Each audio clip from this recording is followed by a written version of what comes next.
selamat pagi teman-teman. Terima kasih untuk kehadirannya, kesediaannya untuk kita punya kegiatan pengabdian masyarakat di hari ini. Ini adalah kegiatan kita yang ketiga kalinya, dan hari ini kita akan sama-sama berkumpul. Di kegiatan hari ini kita langsung melakukan kegiatan praktek. Aku awali dulu dengan penyuluhan.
Ini adalah kegiatan pengabdian kepada masyarakat yang dilakukan untuk memenuhi tanggung jawab kami ketika kami mendapatkan bantuan dari Kemenristek BRIN untuk kegiatan pengabdian untuk tahun 2020.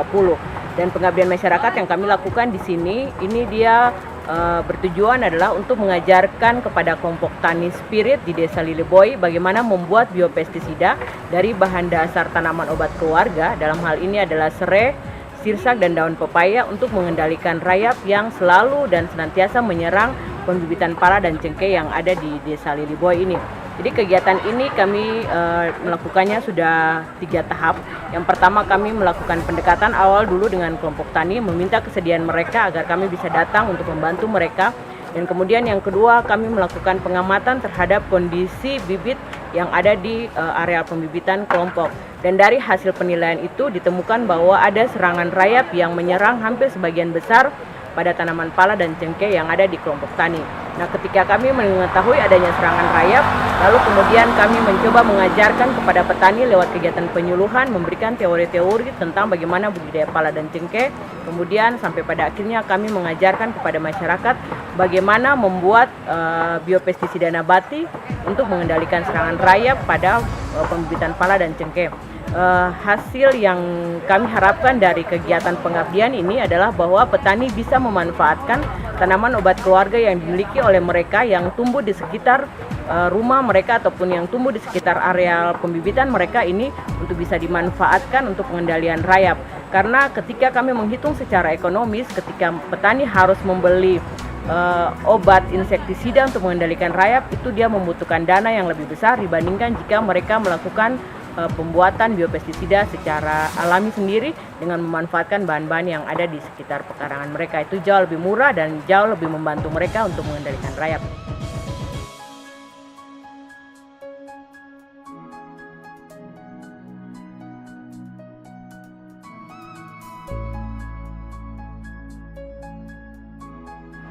Ya, jadi ini kita sedang melakukan pengamatan pada pembibitan pala dan cengkeh untuk melihat kira-kira tanaman yang mana yang sudah menunjukkan gejala serangan rayap.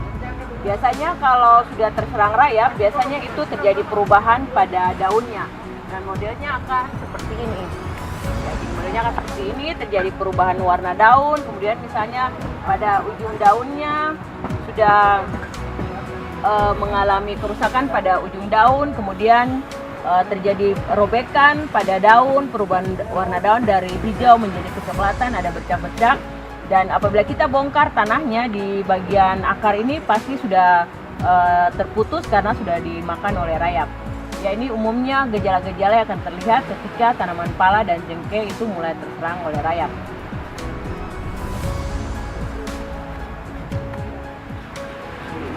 Ya, ini ketika kami melakukan pengamatan pada pembibitan pala dan cengkeh, kami menemukan ulat daun seperti ini. Kami akan mengambilnya, mengoleksinya, dan kemudian nanti mencoba mengidentifikasi jenis serangga apa yang kami temukan.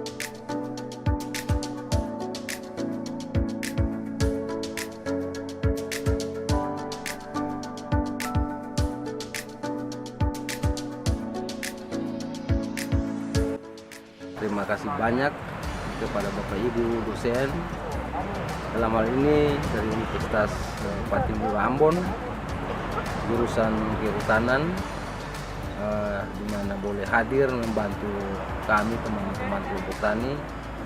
Dalam hal ini menyangkut kendala penyakit tanaman teristimewa, menyangkut hama dengan rayap yang selama ini kami merasa bahwa itu sangat mengganggu tanaman-tanaman kami di kelompok tani kami. Sehingga kehadiran Bapak Ibu cukup sangat membantu untuk memberikan motivasi, mengajarkan kami kelompok tani tentang bagaimana cara membasmi rayap, membasmi hama-hama yang lain pada tanaman kami. Nah, untuk itu kami berharap selanjutnya mungkin pendampingan dari Bapak Ibu dosen dari Universitas Patimura, jurusan Kehutanan, betul-betul bersama-sama dengan kami dalam waktu kedepannya lagi, sehingga kami bisa saling tukar pikiran, saling membagi ilmu teristimewa bagi kami teman-teman petani yang ada di kelompok tani seperti itu.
Di sini ada serang rayap pada anakan pala ini.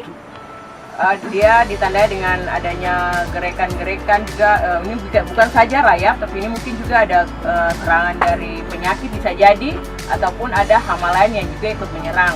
Karena di sini kita lihat ada perubahan warna daun dari hijau menjadi kecoklatan, kemudian daun sudah mulai layu. Dan ini kalau kita bongkar akarnya, ini diduga sudah mengalami pemutusan akar kalau memang dia sudah terserang oleh rayap. Jadi dengan biopestisida ini kita akan mengaplikasikannya, jadi kita semprot pada batang ataupun daun dan juga pada permukaan tanah.